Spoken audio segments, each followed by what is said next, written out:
Olá, professores e coordenadores. Sejam muito bem-vindos a mais uma reunião para desdobramento da pauta de língua portuguesa da Diretoria de Ensino de Mauá. Somos as PCNP Lilian Scala e Thaís David e a formação de hoje é para o desdobramento da pauta de recuperação e aprofundamento do dia 1º de dezembro de 2021. E os objetivos da reunião de hoje são discutir os encaminhamentos para acompanhar e apoiar o trabalho do professor no desenvolvimento das atividades da SEI, que são as semanas de estudos intensivos, que ocorrem todo final de bimestre. Refletir sobre a determinação de evidências aceitáveis para a construção das aprendizagens dos estudantes e também orientar os professores a desenvolverem com seus alunos atividades que articulem os 4 eixos da linguagem e que sejam atividades diferentes, diversificadas. Neste bimestre foram trabalhadas 3 sequências de aprendizagens, cujas estratégias, conforme se vê em verde na tela, visaram o planejamento para a progressão e aprofundamento das aprendizagens da língua e da linguagem, mais precisamente em relação à gestão de sala de aula, aos processos de ensino-aprendizagem e à avaliação do SAEB. Então, ao longo do 4º bimestre, vocês, professores, articularam-se durante a execução da sequência de atividade 1, as estratégias para fortalecer a compreensão e a construção de sentidos. Na sequência de atividades 2, as estratégias para aplicar o conhecimento em diversos contextos. E na sequência de aprendizagens 3, as estratégias para fortalecer os processos criativos. Diferentemente dos outros bimestres, neste 4º bimestre de 2021, houve apenas 3 sequências de atividades, cujos estudos, aqui conosco, nessas reuniões, se encerraram na rodada formativa anterior. E é por isso que hoje começaremos a planejar as semanas de estudos intensivos, lembrando que nós, professores, sempre estudamos e planejamos as nossas aulas e a execução do nosso trabalho 2 semanas antes da aplicação com os alunos, conforme veremos na próxima tela. Então, aqui nós temos o período de realização da próxima SEI, que é a última SEI do ano, que será realizada de 13 a 23 de dezembro. No segundo tópico, onde se lê o que é, retomaremos que uma SEI é um momento que ocorre no final de todos os bimestres, já há alguns anos, que tem como intenção recuperar e aprofundar as aprendizagens propostas ao longo do bimestre. Nós sabemos que 2021 teve um 4º bimestre bastante atípico, já que o retorno presencial ainda é algo bem recente e, por isso, esse momento de recuperação e aprofundamento das aprendizagens deve ser pensado com muito cuidado, com foco nas habilidades essenciais, que são aquelas habilidades consideradas mínimas e necessárias para o prosseguimento dos estudos, agora no final do ano, em relação ao ano série subsequente. Deve ter como foco as necessidades de aprendizado dos alunos. No 3º item, intitulado Como Realizar, sugere-se que seja através de ações diversificadas, tendo como apoio resultados obtidos em todos os processos avaliativos desenvolvidos pelos professores ao longo do 4º bimestre, levando em consideração tanto avaliações externas quanto as avaliações internas e o dia a dia em sala de aula. E, por fim, o 4º tópico, temos ali uma pergunta para quê. Então, o objetivo principal da SEI é o fortalecimento das aprendizagens que ainda não estão consolidadas pelos estudantes. Este tópico se refere tanto aos alunos que ainda não tiveram a oportunidade de adquirir determinadas habilidades, como também o aprofundamento de habilidades para alunos que até as possuem em certo grau, mas que ainda não consolidaram tais habilidades. Agora, retomaremos a intencionalidade da SEI, veremos o que é necessário para organizar o planejamento para essas 2 últimas semanas de dezembro. Por se tratar de um momento final em relação ao ano letivo, é preciso focar nos resultados das avaliações, que nos trazem informações sobre a aprendizagem dos estudantes através dos indícios mostram, né, quais são as necessidades formativas dos estudantes e nos dão também a possibilidade de reflexão do nosso trabalho pedagógico. Então, em relação às avaliações externas, é possível recorrer a 3 plataformas distintas. A primeira delas é a plataforma São Paulo, que é aquela que nós chamamos de CAED. A segunda delas é o site do INEP, no qual temos acesso aos resultados do SAEB. E a terceira delas é uma plataforma também estadual, que é a plataforma que aponta os resultados do SARESP. Associado a essas avaliações, a esses resultados, a esses apontamentos que é possível que nós busquemos, nós temos os materiais adotados em nossa rede. Então, como vocês sabem, nós temos um material específico de recuperação e aprofundamento. Ele é todo formulado, levando-se em consideração as habilidades essenciais, que é o chamado Aprender Sempre. Ele é utilizado por todos os nossos alunos do 6º ano à 3ª série do ensino médio. Temos também os chamados cadernos do aluno, que são, né, o material com o currículo completo. Então, do 6º ano à 1ª série do ensino médio já estão adequados à Base Nacional Comum Curricular e o nome desse material é Currículo em Ação. Já para os alunos da 2ª e 3ª séries do ensino médio, ainda se utiliza o antigo currículo e, por isso, ainda se utiliza o material São Paulo Faz Escola. E, além desses materiais elaborados e ofertados pela Secretaria Estadual de Educação, todas as escolas recebem kits de livros didáticos que são enviados pelo PNLD, que é um programa do governo federal, e que também podem subsidiar o trabalho pedagógico da SEI. São todos esses materiais que nós, professores, dispomos aí para a elaboração de nossas aulas. E agora, então, após retomar aí essas orientações sobre o prazo da SEI e quais caminhos nós podemos seguir para planejá-la, nós destacamos que para o desenvolvimento do planejamento com foco na recuperação e no aprofundamento das aprendizagens, é necessário que nós façamos uma reflexão sobre os processos dela. O que priorizar? Então, primeiro, é necessário realizar um diagnóstico, que vocês já têm realizado aí ao longo do bimestre, tendo como parâmetro as avaliações, que eu citei agora há pouco, e os resultados dessas avaliações vão oferecer os subsídios que nos permitem analisar a realidade pedagógica daquele alunado que nós atendemos. É necessário observar quais são os objetivos daqueles objetos de conhecimento e daquelas habilidades, sempre com vistas a fortalecer as aprendizagens. É necessário realizar uma análise criteriosa, por isso nós fazemos isso 15 dias antes da execução com alunos, para que a gente possa ter um ponto de partida para o desenvolvimento dos alunos em relação àquilo que tem que ser revisto ou aprofundado. Temos também aqui, no tópico 2, o que ensinar. Então, é necessário definir essas aprendizagens. Então, feito o diagnóstico, levantadas ali as habilidades dentro das essenciais que precisam ser retomadas, é necessário sistematizá-las, né, para que esse planejamento possibilite que os alunos possam vivenciar novamente o contato com o trabalho dessas habilidades de maneira significativa para a aprendizagem. Aqui, como avaliar, temos o momento de definir estratégias para a construção de evidências. Então, nesse momento, é interessante pensar na coerência entre as aprendizagens que os alunos expressam e as habilidades que são trabalhadas e avaliadas pelo professor. Então, é necessário definir estratégias para construir essas evidências de aprendizagem, essa verificação daquilo que o aluno realmente aprende em relação ao que é ensinado.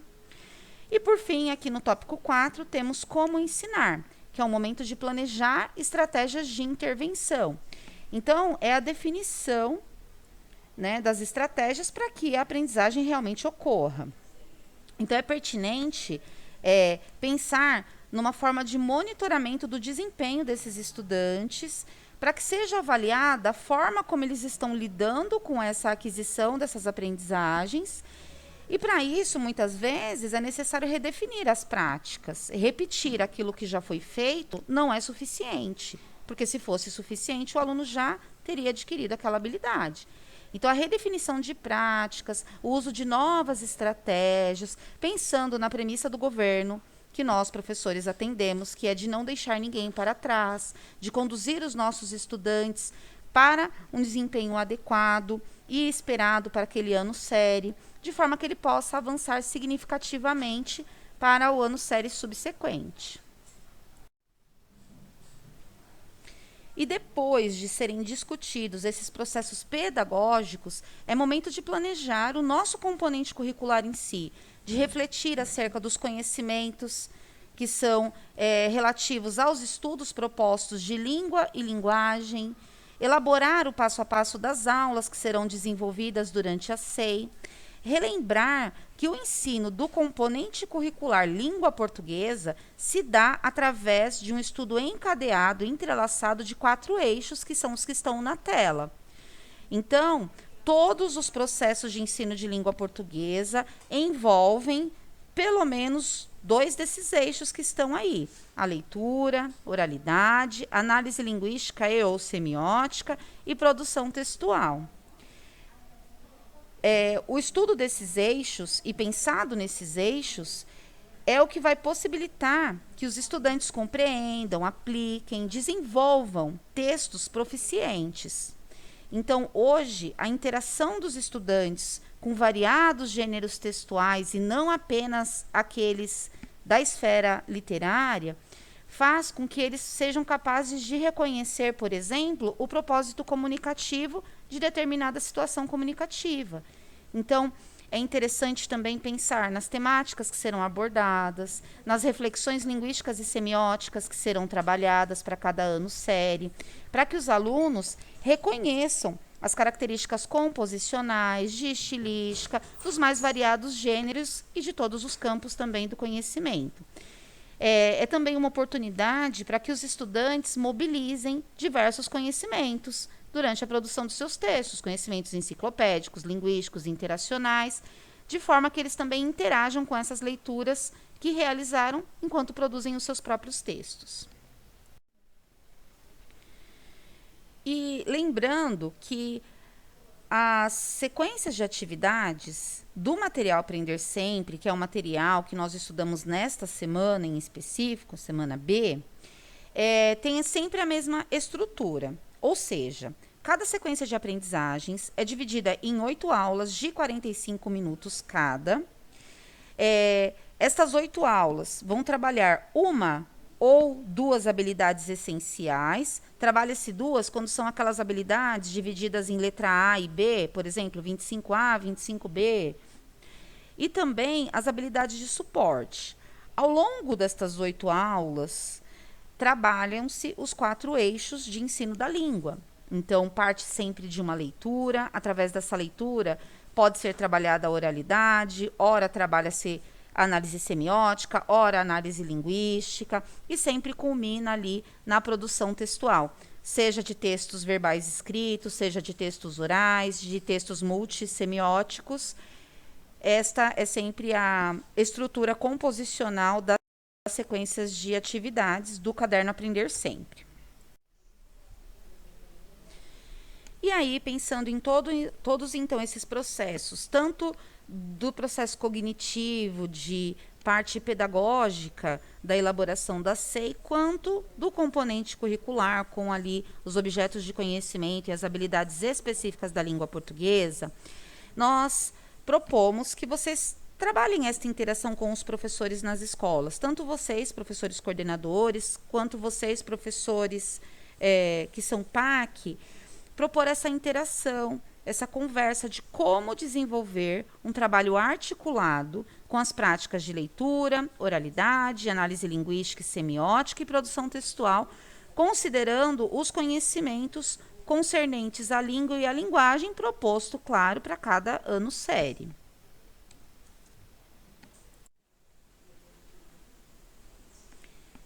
E durante estas discussões que vocês terão nas escolas, é importante retomar aí esses 3 tópicos que já foram falados anteriormente.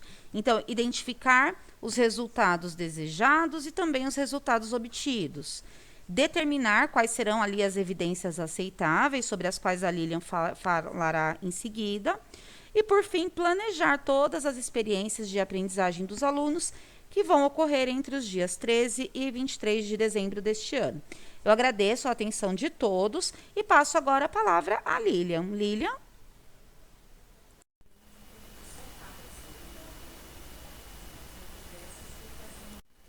Obrigada, Thaís. Bom dia, professores. Então, agora nós veremos como determinar evidências aceitáveis. Quais seriam, então, as possibilidades para a construção de evidências da aprendizagem? Bem, quando nós reconhecermos, então, quais são essas aprendizagens que devem ser exploradas dentro da SEI e quais os resultados que pretendemos alcançar com elas, precisamos definir o que aceitaremos como evidências para a verificação da compreensão e da proficiência dos estudantes. Então, começando aqui no número 1, que aprendizagens, conhecimentos serão avaliados, considerando as habilidades mobilizadas para a SEI.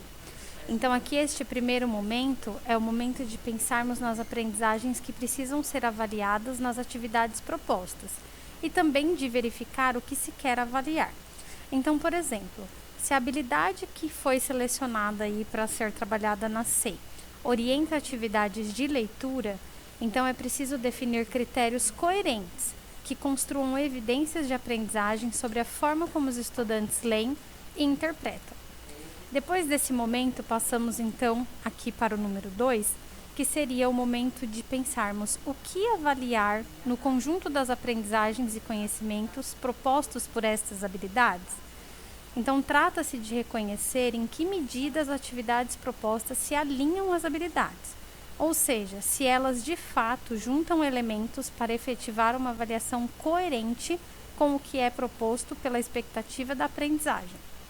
O terceiro momento é o momento de pensarmos como estabelecer coerência entre as atividades propostas com o que será avaliado, considerando as aprendizagens e os conhecimentos. Então, é o momento de pensarmos sobre o que é necessário examinar nas atividades dos nossos estudantes.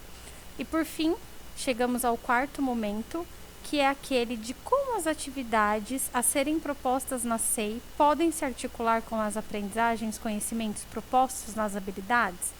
Então, é o momento de definirmos as formas de examinar as aprendizagens, para que elas propiciem a construção de evidências de aprendizagem.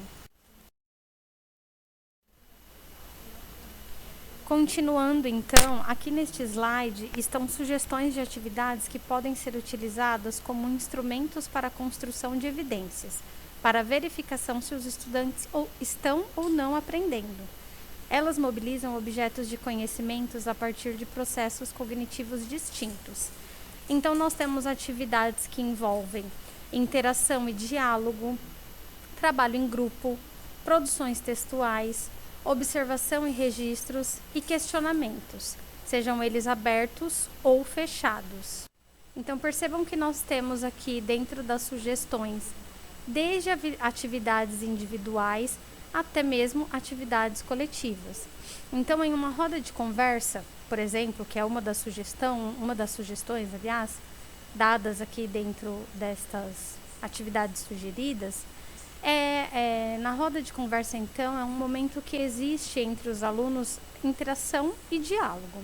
Então, através de uma atividade como essa, vocês podem, a partir de conhecimentos e questionamentos feitos aos alunos, sondar o que eles sabem sobre aquele determinado assunto, sobre aquele determinado objeto de conhecimento.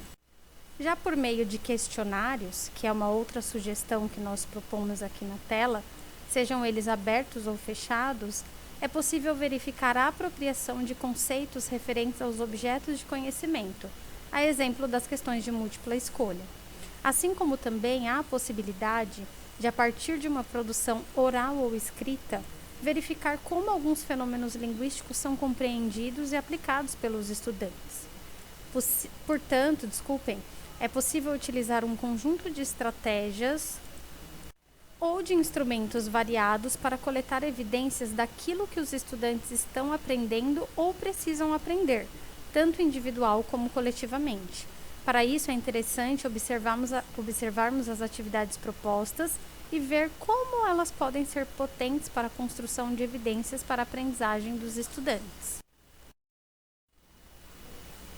Uma das formas de fortalecermos a aprendizagem é através do desenvolvimento de ações que favoreçam a interação e a colaboração. Então aqui nós trouxemos para vocês na tela, né? Estimular que os estudantes expressem o que sabem sobre os objetos de conhecimento, possibilitar que os estudantes discutam os objetos de conhecimento em pequenos grupos a partir de atividades diversificadas e também viabilizar a sistematização dos conhecimentos no contexto, a partir da socialização das aprendizagens em sala de aula. Então, nós reiteramos aqui que as atividades com foco no trabalho colaborativo estimulam a troca de experiências e de saberes, tendo como foco a construção de sentidos e o desenvolvimento da criticidade, autonomia e protagonismo dos estudantes. As atividades coletivas, elas precisam então propiciar que os estudantes se envolvam no processo de co-construção dos saberes. O nosso desafio, professores, é planejar estratégias para promover essa interação, a troca e também os momentos pedagógicos, para que os estudantes construam consensos e dissensos sobre os objetos de conhecimento. Nós também reiteramos mais uma vez que as sequências de atividades do Aprender Sempre, elas trazem a indicação de trabalhos coletivos. Então, nós conseguimos observar essas propostas dentro do material, né? Sejam essas atividades em duplas, trios ou grupos maiores.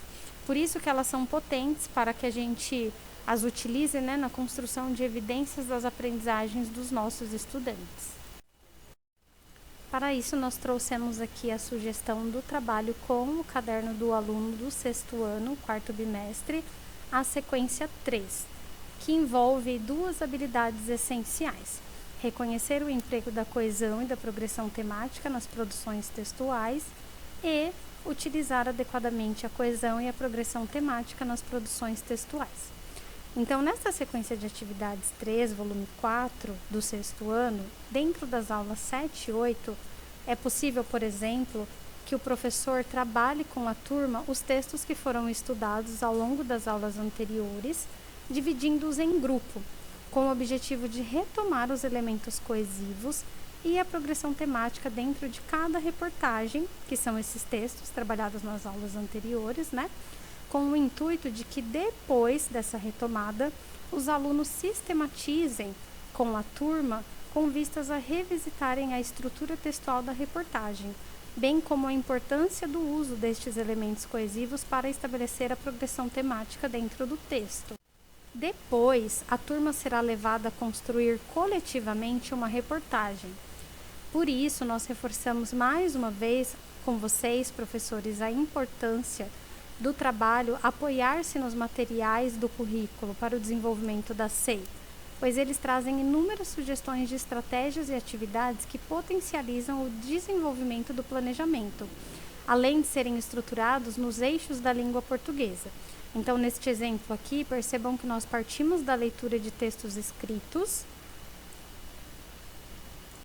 entrelaçando-os ao trabalho com a oralidade, através das discussões e apresentações dos grupos e também na elaboração coletiva do texto, e também com a análise linguística, através do reconhecimento e uso adequado dos elementos coesivos dentro dos textos, que vão culminar então na produção textual coletiva e dialogada.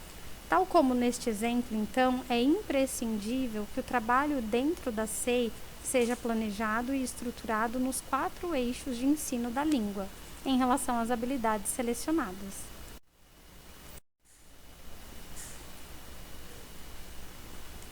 É chegado então o momento de planejamento. E aqui está então para vocês na tela a sugestão de um instrumento para que vocês sistematizem as discussões que forem estabelecidas então com os seus pares na escola neste momento de ATPC. Começando então com um ponto importante e o inicial, né, que é a definição da habilidade para o desenvolvimento do planejamento da SEI. Depois, num segundo momento, a partir desta habilidade selecionada, é necessário reconhecer quais são os objetos de conhecimento para cada aula que vocês vão trabalhar. Depois de reconhecidos estes objetos de conhecimentos, é chegado o momento de definir o objetivo de cada uma destas aulas. Depois é o momento de definir as estratégias para a construção e evidências da aprendizagem e seus respectivos instrumentos de avaliação. E por fim, a partir da organização da sua turma, você deve então pensar em estratégias para o desenvolvimento do planejamento, considerando os estudantes que estão presencialmente e o que estão acessando as aulas de forma remota, seja com conectividade ou sem conectividade. Agora, professores, nós veremos um vídeo que fala um pouco sobre como recuperarmos as defasagens em meio a este cenário que vivemos, de ensino remoto, né? Então, nós já passamos por isso durante a pandemia e que acreditamos que seja útil para vocês pensarem este momento de recuperação também de habilidades, né? Que é a SEI.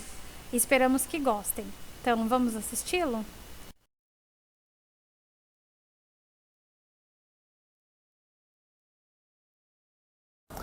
Esse vídeo trata das perdas de aprendizagem durante a pandemia.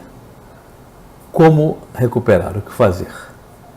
Obviamente, o ponto de partida é reconhecer que tivemos perda. Para saber o tamanho da perda, é importante ter um diagnóstico que nos permita estabelecer o estado em que as crianças estão, em que série, em que conhecimentos que elas estão, como que nós vamos enturmar essa turma, vamos manter a mesma turma, vamos reenturmar os alunos em função do conhecimento que eles têm hoje, e a decisão sobre o ritmo, ou seja, em quanto tempo eu pretendo recuperar o tempo perdido e como eu vou organizar o meu trabalho este ano e o ano que vem, para que até o ano que vem, até o final do ano que vem, os alunos estejam devidamente recuperados, né, retomando a trajetória diante da pandemia.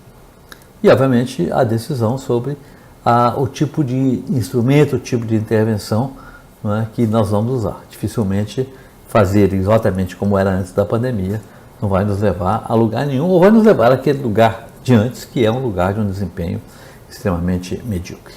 Então, o primeiro passo é ter um bom diagnóstico e ter decisões preliminares bem tomadas a respeito de que ações você vai tomar em função do diagnóstico. Porque se você não sabe qual é o elenco de opções que você tem, também não adianta fazer o diagnóstico. O diagnóstico vai dizer apenas onde estão os alunos, não o que fazer com eles.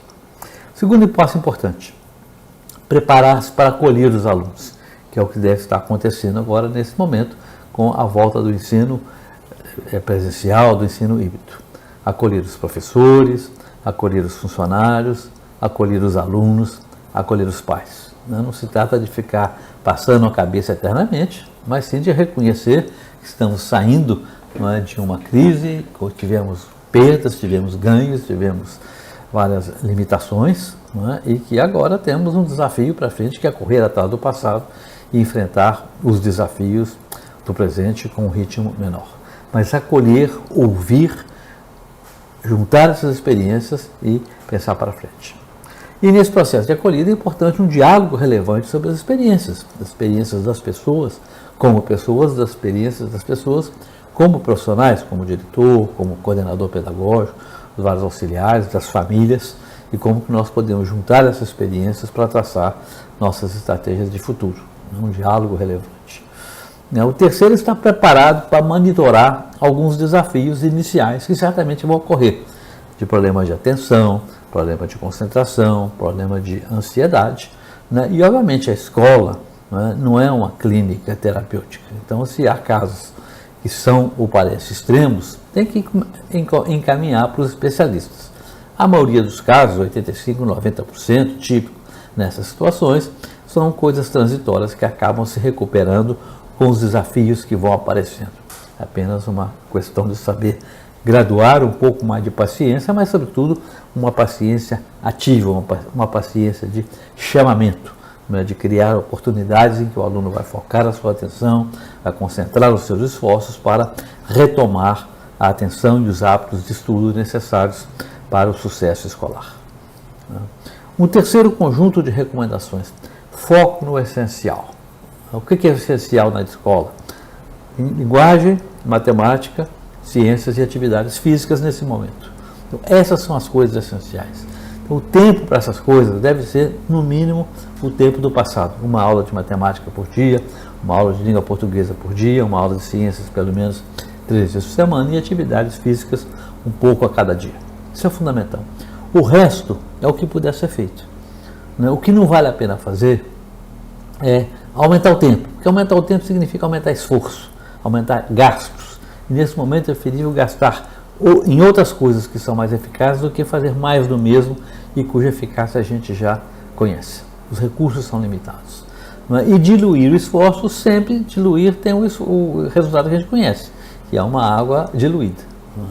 Então o foco deve ser no essencial e, sobretudo, com novos instrumentos, com novas metodologias, com novos materiais capazes de acelerar o tempo perdido e preparar o aluno para entrar numa nova fase e, se possível, no novo sistema de aprendizagem. E, finalmente, o que não fazer, que talvez é tão importante ou mais importante do que fazer. O importante é o seguinte: se a gente voltar a ser como era, primeiro, não vamos recuperar o tempo perdido e não vamos melhorar. Então é importante mudar a relação com as famílias, a relação com os alunos, a relação entre os alunos, a forma de dar aula, pelo menos em parte, o uso do dever de casa, os instrumentos materiais didáticos, a forma de organizar e planejar o trabalho escolar. Ou seja, fazer como era no passado não vai nos levar longe. Diagnosticar, usar instrumentos adequados, focar no essencial, pode nos ajudar a dar a volta por cima.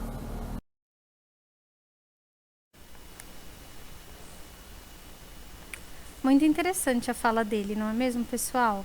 Bem, nós trouxemos aqui então, nesta tela, para fecharmos, um apanhado dos pontos da fala dele que entendemos serem mais relevantes aí para a SEI. Então, a primeira coisa que ele fala é para nós nos prepararmos para acolher os alunos. E é aquela acolhida que nós já fizemos, né? Quando nós voltamos ao presencial, mas que talvez seja importante retomar um pouco durante este momento de recuperação das aprendizagens, que é no sentido de ouvir, juntar as experiências mesmo, né? Com relação aos nossos alunos, aquele olhar mais acolhedor. Depois, precisamos também nos prepararmos para lidar com os desafios. Então, esses alunos, eles voltaram diferentes, né, para o nosso cenário presencial. Então, houve uma diferença na concentração, eles estão mais ansiosos, então nós também temos de nos prepararmos para lidar com estas mudanças.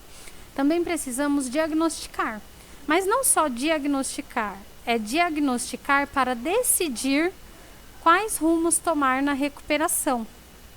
Também é imprescindível que foquemos no essencial, mas utilizando de novos instrumentos. E por fim, que devemos aí propor novas estratégias. Então, repensar a forma de dar aula e diversificar os exercícios. Tudo isso foi citado na fala do professor, né, durante o vídeo, e nós entendemos que é essencial para este momento de elaboração da SEI. Então, na tela, mais uma vez, vocês têm o QR Code para avaliarem o encontro da EFAP. Eu agradeço a participação de todos vocês. Fiquem agora com as referências e nos vemos na próxima. Até mais!